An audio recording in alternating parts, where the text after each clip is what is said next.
a quick look at my Yamaha YAS, or YAS, I'm not quite sure how you're supposed to say that, 107.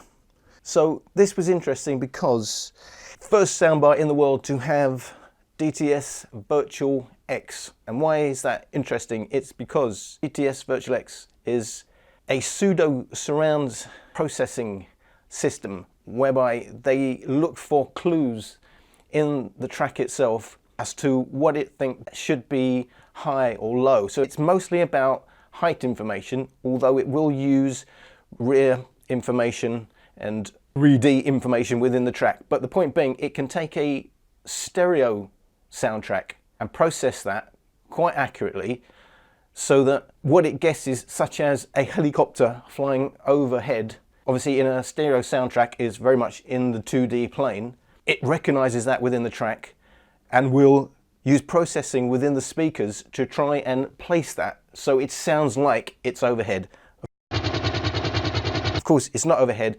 You know, it uses systems, methods of delay between speakers to fool your ears into thinking this is height information and extra width. And it does work quite well. I will get to that. The point being, Virtual X is a method of guessing at what the soundtrack actually is, even though it's not already coded that way. And that's why it's different from Atmos. That's why it's different from DTS X and different from DTS Neural X. Because DTS X uses objects like Atmos to place objects where it thinks they should be, depending on your speaker setup. So it doesn't need to know exactly which speaker to send that information to, their objects, so it will use all the speakers to try and place it.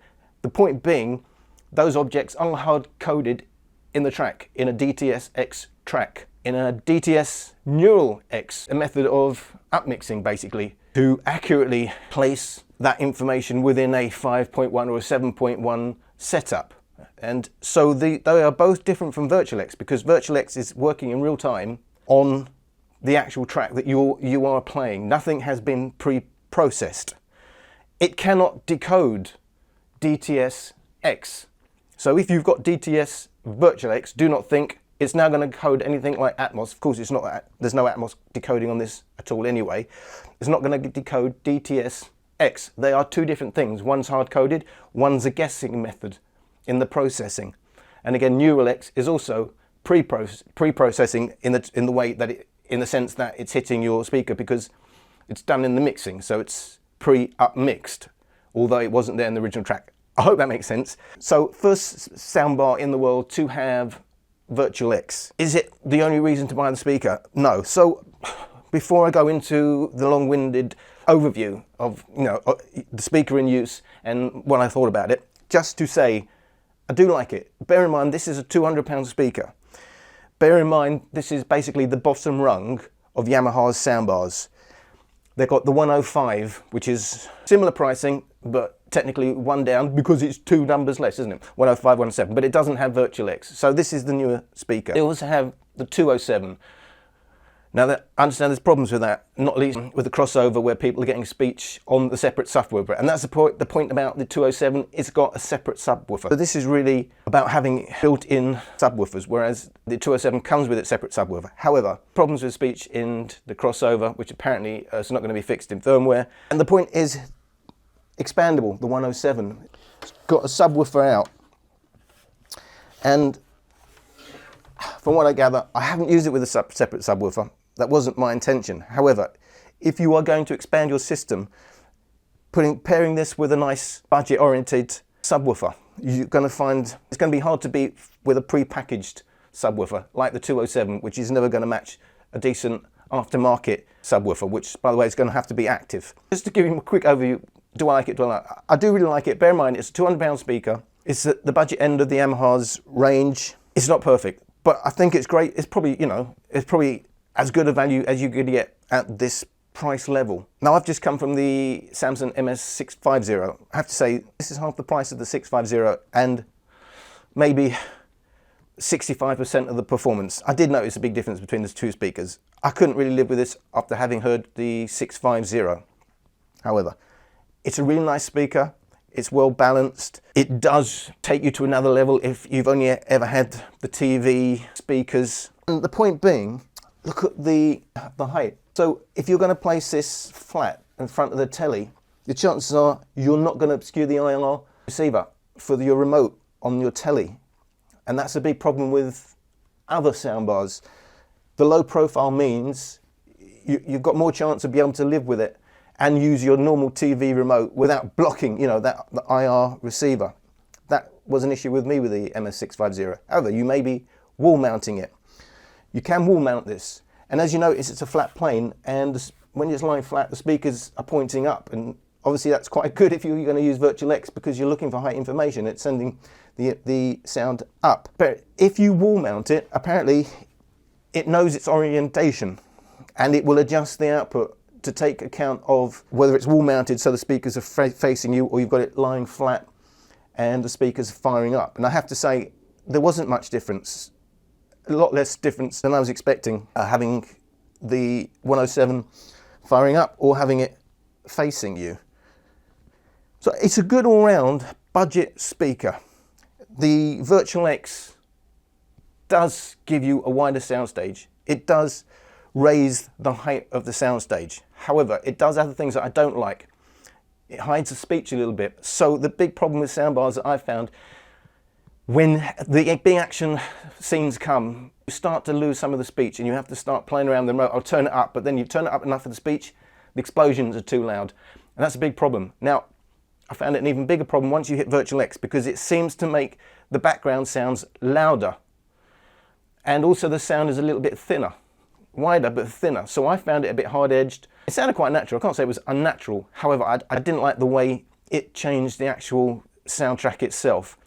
Notably, I start losing the speech, gets mudded, and so I preferred having it in normal surrounds. Kind of gets rid of one of the big selling points of the Virtual X. However, a lot of people do like the Virtual X. It does increase the soundstage. It doesn't sound unnatural, but it does sound thinner and a bit more hard-edged, a bit more aggressive, and you do lose the speech, to my ears. A lot of people really like it. I have to say, I didn't really get on with it. But if you're not using Virtual X, really well balanced. Never lose the balance between speech and explosions, the special effects going on, low frequency effects, never really affected the speech. Well balanced in that sense. Not great with music, whereas the MS650 was really good with music, but it's a good all-rounder, and probably there's no way you're going to beat this value at £200. And if you add an aftermarket budget subwoofer, I'm sure it's going to be fantastic. Bear in mind the crossover is 160 Hz, it's quite high. And it doesn't switch off the internal subwoofers. Amazingly, for a crossover, it doesn't actually. All it does is it sends out some of the frequencies from the 160 Hz and below, but keeps the subwoofers going. So you probably want a subwoofer that's got an adjustable crossover, as well as an adjustable gain. But I didn't try it. I was just putting it out there. So quickly, just to give you a quick feel of the soundbar, this is just a sound clip with the subwoofer at 0. It goes -4 to +4. It's at 0. Bass extension is off, so it's in its default mode, and this is in surround mode, and the soundtrack is a DTS 5.1. Bear in mind, it's a stereo recording, so it's not really about the imaging. It's just to give you a quick taster before I start talking about it. She's a very good secretary. It is our sacred duty to defend the world, and it's what I'm going to do.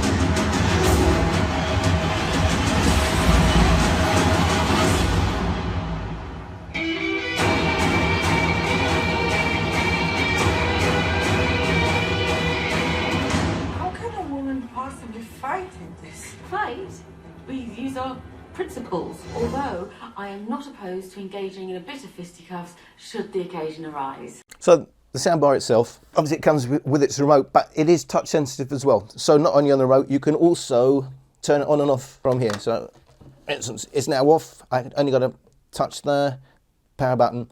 It's come on, volume up, volume down. These are all touch sensitive. So you can adjust all this without the remote.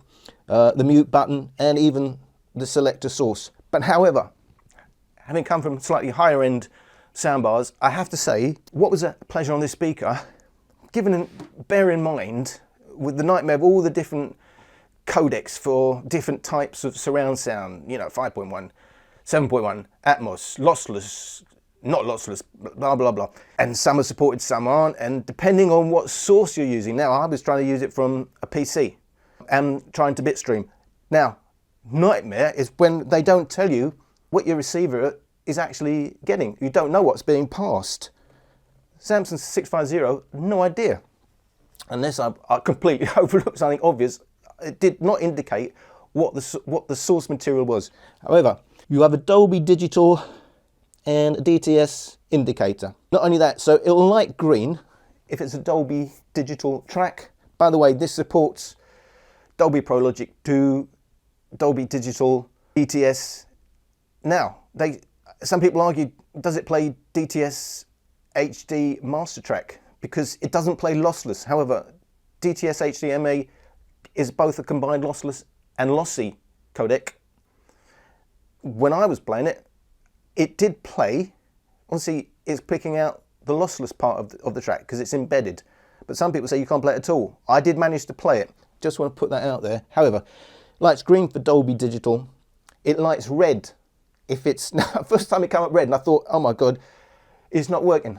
I've got a warning light. No, it goes red because it's DTS. So it's good. You know exactly what you're getting. And I know it's multi-track. And how do I know it's multi-track? Because next to that is the Dolby Pro Logic indicator. So if it's only 2-channel, it lights up there. If you've got it in surround mode and it's doing some pseudo surround stuff on it, it'll light up green to tell you you've got surround, but it's only, the incoming track is only 2 channels. So it's easy to troubleshoot exactly what's going on between the receiver and the source. So I thought that was great. You know, it's all nice and clear. If you've got it flat, it's a little, you can't quite see it, but to be honest, you do see the glow of the green and you get used to where each icon is. So you know what's going on. So there wasn't an issue, and you can even tilt it up a little bit, which I also did, and it works fine. I have to say, you know, no matter what the orientation was, it didn't affect the sound that much, which was great. You know, I do like it, but I'm just saying it didn't knock my socks off. If you've heard something better, if you're coming from normal TV speakers, you're going to think this is amazing. But if you've heard, you know, a proper subwoofer going, if you've heard a full proper surround with separate speakers, it's nowhere near that. But it's a great upgrade from TV speakers, and the £200 level is probably impossible to beat, given that if you could add a budget subwoofer to that, and it's going to sound amazing, I think, off the top of my head. That's really great to have those indicators. And so you've also got the indicators for your HDMI input. As far as HDMI go, you've got one HDMI in, you've got an HDMI out, which is also the ARC channel. So it's a two-way to speak to your TV, so you can control the volumes up and down with your TV remote. You've also got the optical, of course, which is also indicated. On here it would say TV for optical, because that's normally how you'd link them up. But of course, bear in mind the limitations of using an optical as opposed to an HDMI connection. You've got your analog indicator, your Bluetooth indicator, so you can connect Bluetooth, and of course there is an app for your smartphone which you can connect to this via Bluetooth, but you don't have to be in Bluetooth mode to do it. Your surround sound indicator. Now, how that works, it's green if you're in surround, so it may be green even if you're in a 2-channel Dolby Pro Logic or a stereo channel and you want to upmix it, it will go green. If you want it in Virtual X, you'll hit the remote again, the surround button on the remote, and it will go blue. Then you know you're in Virtual X. So there's no guessing here. You know, when a lot of these soundbars, it's a problem knowing exactly what's going on. It's very easy to use. So you know you're in Virtual X when it goes blue. You know exactly what the track is because of the indicators down here. If you just want straight stereo, you press stereo, the surround will go off altogether. Now, you've got your bass extension. Your bass extension, you think it's like a boost to the bass. I have to say, to my ears and my experience, it was more like if you don't have bass extension on, it's a bass cutoff. I'm not saying it is, I'm just saying to my ears, it sounds bass light without the bass extension on. So I had the bass extension on all the time. The one you play around with is the internal subwoofers. you go from -4 to +4. And just while we're on the subject, this is a quick clip to show you the difference between using bass extension and the subwoofer instead. So you've obviously you're thinking, aren't they both doing the same thing? Aren't they both boosting the bass? Well, it's not really. Actually, I found the bass extension works much better than the subwoofer, which is more like a balance between shifting the mids and the high end relative to the bass. Anyway, so this is a clip to explain what I seem to hear.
So this is the difference between having bass extension on and having your subwoofer at +4 with bass extension off. In other words, what's the difference between having bass extension on and just turning the subwoofer off? And actually, they do work in very different ways. So bass extension off, subwoofer is at 0. You turn bass extension on, there's a little bit of a drop off to accentuate the bass across the spectrum, but it's quite subtle, it's well judged.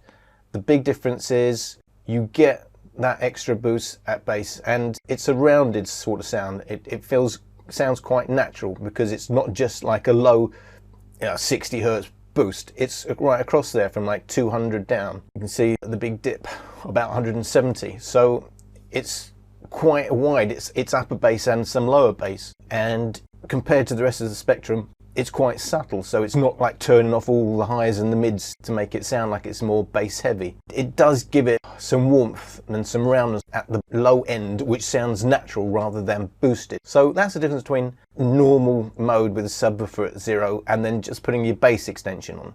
So a subtle difference, a nice rounding off of the bass and a little bit of a boost. Now, if you was to instead just turn the subwoofer up, this is what happens. You get a more obvious boost, and it's more obvious at that low end, which is what you normally associate with a boosted bass, and you actually get a big drop off across the rest of the mids and the highs, which makes it sound much harder than if you just have bass extension on.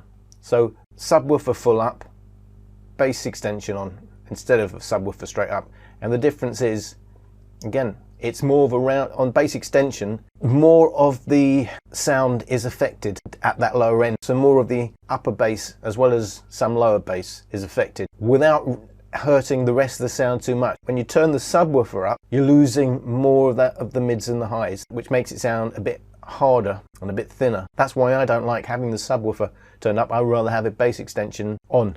Bass extension sounds quite normal to me rather than a boosted bass. In fact, I can't really listen to it without bass extension on. Then it just sounds like there's no bass. It doesn't sound natural at all. It's almost as though bass extension is actually normal and bass extension off is a night mode.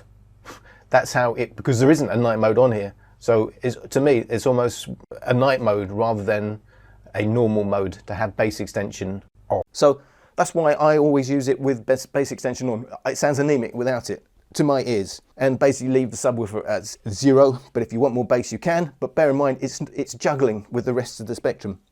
You've got your clear voice, and while we're on the subject then, clear voice, how does that work? Well, basically it's boosting the main speech area 400 hertz to 2000 hertz, because I measured it. I did a graph, and this is my little test. I learned this the hard way a long, long time ago.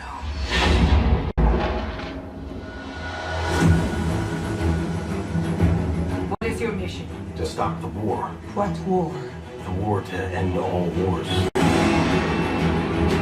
Weapons far deadlier than you can ever imagine. all can be ours. Whoever you are. I learned this the hard way a long, long time ago.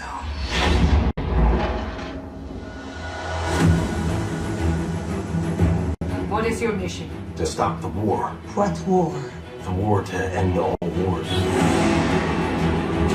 Weapons far deadlier than you can ever imagine. The wall can be ours. Whoever you are. So hopefully you can hear exactly what's going on, and quite simply, between around 400 Hertz, 2000 Hertz, it's getting a boost of around 2 decibels. So there's clear audio on, and there's clear audio off, and you can see around 400 to 2000 Hertz, you can see that boost off, on, off, on, off, on. It's quite subtle, and I think it works quite well, better than on other soundbars that I've heard, because it's not really affecting the bass all that much. It really is that mid area 400 to 2000 Hertz where it gets an extra push without really being detrimental on the rest of the sound. Off, on. So clear audio works quite well. Some of the speech enhancement on some of these soundbars are quite crude. It kills the rest of the sound, whereas it's quite subtle and just makes it sound a kind of a bit brighter. Works really well, I thought. So that's basically going over the front interface. Just show you the connections on the back. So, you know, it's not a huge number of inputs, but you've got everything you need, basically. So you've got your tucked away a little bit, but at least you can easily get to it. Some of them are quite awkward. You know, I think this is a well thought out soundbar. You've got your single HDMI in, your HDMI ARC or out here, your optical or TV input, your analog input, your subwoofer out, and yeah, you can update this. Now I did find it a problem knowing exactly what firmware I've got on here. I didn't do huge amounts of research, but it wasn't obvious to me. I downloaded the latest firmware, and it went red to indicate, according to the manual, I've already got the latest firmware, so that was fine. It's not like the 207 where it doesn't come with Virtual X. Well, up to now, recently, as I heard, they don't come with Virtual X. You've got to enable it via the firmware upgrade. However, you can upgrade this firmware. Mine's already got Virtual X out of the box and the latest firmware. However, it's not a case of use your app, update it like you think it would be. You've got to use a USB dongle. You get in the box a little cable to make that a little bit easier. You just plug it in here, and then you go through the instructions for upgrading it via the unit itself. Came with that, and I didn't need to actually do it, it turned out. It also, by the way, comes with one optical cable, but it doesn't come with an HDMI cable. Not a huge deal, but I just thought it was a little bit strange having an optical but no HDMI. I guess they are more expensive. It's really easy to wall mount because they give you a no-brainer template.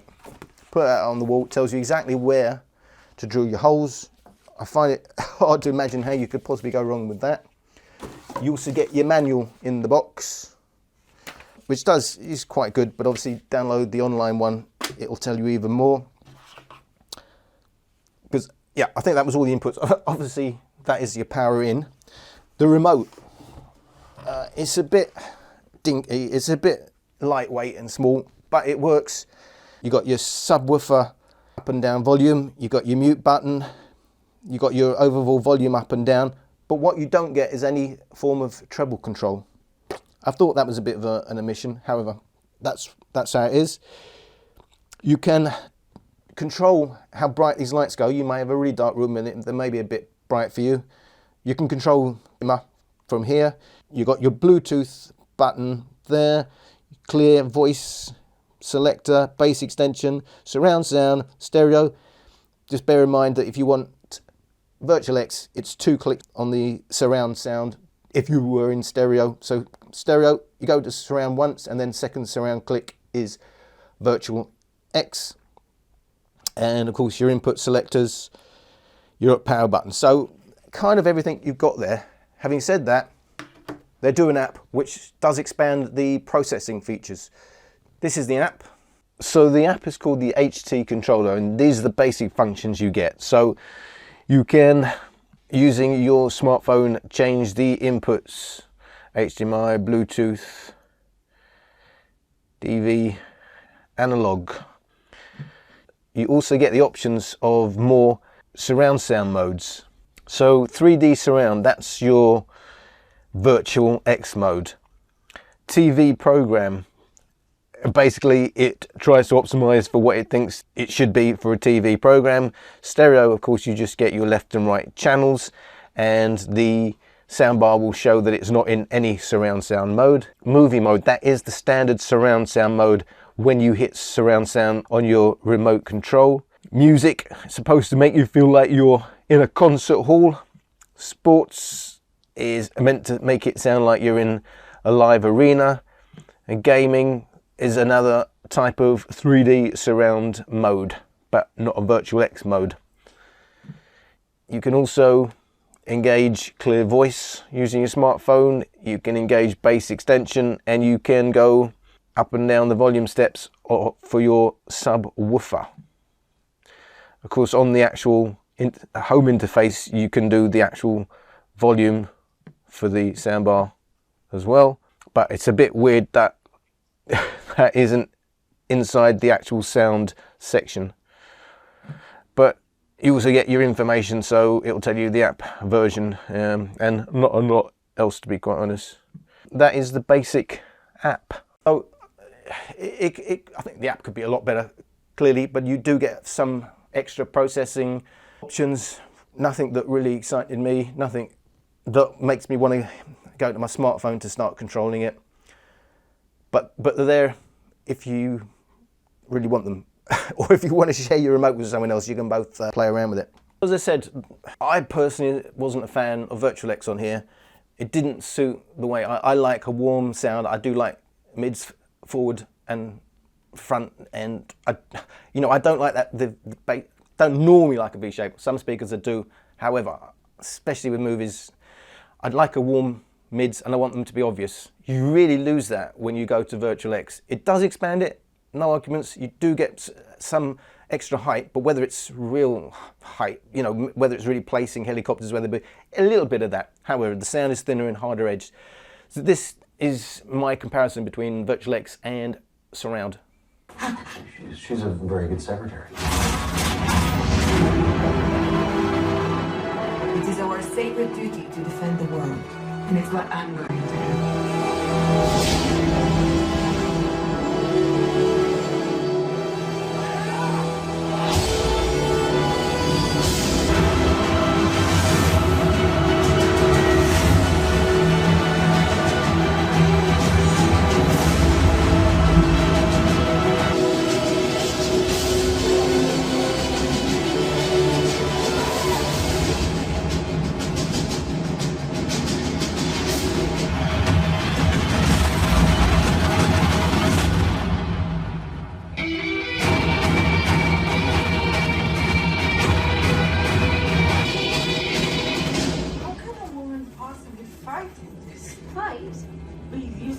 Principles, although I am not opposed to engaging in a bit of fisticuffs should the occasion arise. So I have to concede that my stereo test does exaggerate the differences between Virtual X and normal surround sound, in that I'm capturing it via stereo. I'm not doing a binaural recording, which obviously would be the preferred option, but I haven't got that set up at the moment. So while it does show you the thinner nature of Virtual X on the ears, it doesn't show you the difference in the 3D nature of it. So yes, Virtual X does give you a much greater immersive type of experience, in that the 3D dimensionality is greater. The soundstage is wider. You do get greater height than on the normal surround sound. It's not that it's coming from everywhere, but it's certainly, rather than a flat plane, it's more like a dome in front of you. So it is better if that's really what you want. But I'm just trying to show that for me, Virtual X is a bit hard on the ears, and there's a problem with it, which I can show you, because it seems to bring out background sounds more than the surround sound in normal mode. And we're not talking about height information, which Virtual X is supposed to be about, all about height. We are just talking about normal background sounds, such as the theme song going in the background, and it's drowning out, you're losing some of the vocals. So there's, to me, there's a disconnect now between speech and everything else that's going on. And if you look here at the graph on the Virtual X, and then look at surround sound in its normal mode, and it's quite obvious the difference, that you're losing a little bit of the normal bass and you're gaining lots of high, and you're gaining around the 200 hertz to 300 hertz. It's giving you a sharper sound. So the whole nature of the sound spectrum has changed. And so while a graph can't show you how it's changing in its 3D nature, when it hits your ears, this is what I hear. It's harder on the ears, it's harsher, and it's thinner. Now, a lot of people like Virtual X. I'm not knocking it. I'm just saying, for me, this is the downside of it. The nature of the sound is changing. You're losing, for me, what is really important, the speech. I'm now finding I'm having to turn it up to hear speech and then turning it down when the background sounds are gone. Is a disconnect. It's not balanced. Whereas in normal surround sound mode is balanced. I'm not having to do that. So it's quite clear you're losing a bit of the bass. The roundness to the bass you lose from the normal surround sound. You're getting a lot of high end when you go to Virtual X. Of course, in terms of relative to the rest of the sound. And on these graphs, it shows surround sound as being a bit louder. I've captured it in XY stereo, and I'm not doing justice to the wide nature of the sound, so I'm losing some of that in the recording. So in real life, yes, if you switch between surround and Virtual X gets a bit louder. It sounds louder. I know it doesn't show this, but what is important here is the relative parts of the spectrum, how the actual balance changes. And for me, in an unnatural way, I don't particularly like it. So that's just my comparison of Virtual X to standard mode. So I always leave it in normal surround mode. You know, you do get that 5-second buzz going to Virtual X, and then to me it wears a bit thin. Just to go over some of the other specs, it's rated 60 Hz to 23 kHz. Nobody can hear over 20 kHz, so although people will argue, you don't hear it, but you get a sense of it, I know. However, the point I was going to make was rated it down to 60, and that's about kind of right. There is a big thump, you can get a decent thump. It's not like having a subwoofer, it doesn't go low enough, and that's the other difference with the 207, which has a separate subwoofer. It goes down to rated at 40 Hz. However, it seems a no-brainer that if you really want a separate subwoofer, don't buy the 207, especially with its inherent problems. Get the 107, get a separate subwoofer. You'll have something that's going to knock the spots off of it. Someone's saying it works best if you use an Atmos encoded track or DTS. First of all, it doesn't have Atmos decoding, but it works best with DTS X tracks. I find it hard to get the logic in that because it doesn't decode objects. So how can it work better? I don't know. So I would disagree with that statement. It's just something I'm putting out there for no particular reason. It does have 4K pass-through. It's a no-brainer. If you're buying a soundbar today, you do not want one that doesn't have 4K pass-through because you want to be future-proof. I know you may not have 4K telly now. However, something to bear in mind is, you know, as TVs now go to 4K, you really want to have something there that's going to give you that option moving ahead. This does 4K and HDR pass-through, but it's not, doesn't do Dolby Vision. You know, depending on your source and your telly and all that, it may or may not be important to you. In terms of what speakers does it actually have, it has 6 speakers, 2 1-inch tweeters, 2 2.1/8 inch woofers, and 2 3-inch subwoofers. And of course it's got these ports either end for your bass. Speaking of 4K pass-through, it's 4K 60p at 444, so the full range of colour and luminosity information. Also, just to point out, soundbar. Yamaha do a range of soundbars, but they also do sound projectors. So don't confuse the two. projectors actually have more speakers and will actually bounce sound off of your walls and your ceilings to try and actually really recreate that surround sound feeling with some sounds really coming from behind you and above you. Virtual X does not do that. The soundbar speakers that Yamaha sell do not do that. If it doesn't say projector, it doesn't do all that fancy stuff, when they are a hell of a lot more as well to buy. Yamaha say the Bluetooth range is about 10 meters. Seemed about right to me. I kind of lost it going a little bit from room to room. You know, certainly in the same room, it's a solid connection, no problems there. I mentioned the speakers, the actual, of course, the actual output. 60 watt amplifiers, 60 watt amplification to the subwoofers, 60 watts to the rest of the speakers, so 120 watts amplification on paper. So I think I covered just about everything, you know, how it is in use, what it can decode, what it's capable of. So I think it's a no-brainer at the £200 budget level. Even if you found something similar, I can't imagine there's much out there to really beat it. It does do its job. It's just if you're used to something more upmarket, if you're used to a bigger system, I don't think it's going to be enough to satisfy you on its own. But add that aftermarket subwoofer for a sound bar as opposed to a proper surround sound system, I think it's great. I will also say, look, it does everything it's supposed to do fine, but if I'm nitpicking, I found the speech a little bit brittle. It wasn't quite right. I was listening in a way that's, you know, you should just hear it, forget about it. But I could hear it wasn't quite, maybe it's just, you know, my personal taste.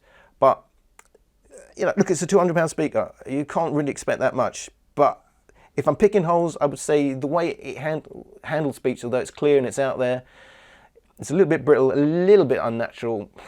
You know, maybe it's not completely tied to the screen in the way I was hoping. Look, it hasn't got a center speaker. You know, coming from the 650 where it's got the center speaker also helps it tie it to the TV a little bit more. But I thought it was great, but it didn't knock my socks off. And there are things about it that you can hear it's a budget soundbar.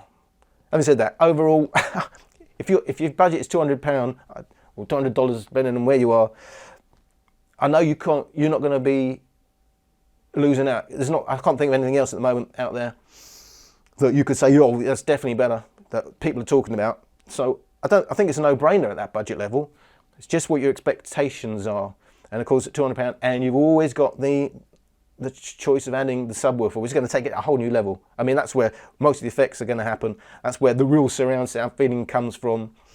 You know, even with stereo, it's that low end, doesn't it, that makes the stereo image. It's amazing, even though you've got a mono subwoofer.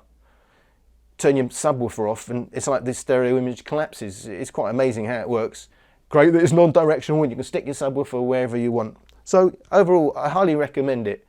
But if you're looking for something that's a soundbar, it's an all-in-one solution, not so much about your budget, it's more about the sound to you. Personally, having just come from the 650, I would go for the 650. However, bear in mind, having said that, it's a nightmare to use if you're going to use it, say, in conjunction with a PC or any, I don't know, your Kodi, whatever. If you're trying to bitstream it, if you're trying to have the receiver do the decoding, and you want to know what you are actually receiving at this end, the Samsungs are not user-friendly, I have to say. That's where this is a no-brainer in that sense. It's very user-friendly. It's very well thought out. There's nothing offensive about it. I can't really say there's anything, oh, that's really bad, it's a no-brainer, that's going to put me off. You know, I could live with it quite happily. It's just that while I'm sitting in front of it, I'm thinking, oh, it could be a bit better. Could be. So if you don't know what you're missing, you're going to love it, I would say. Anyway, I hope you got something out of that, and thanks for watching.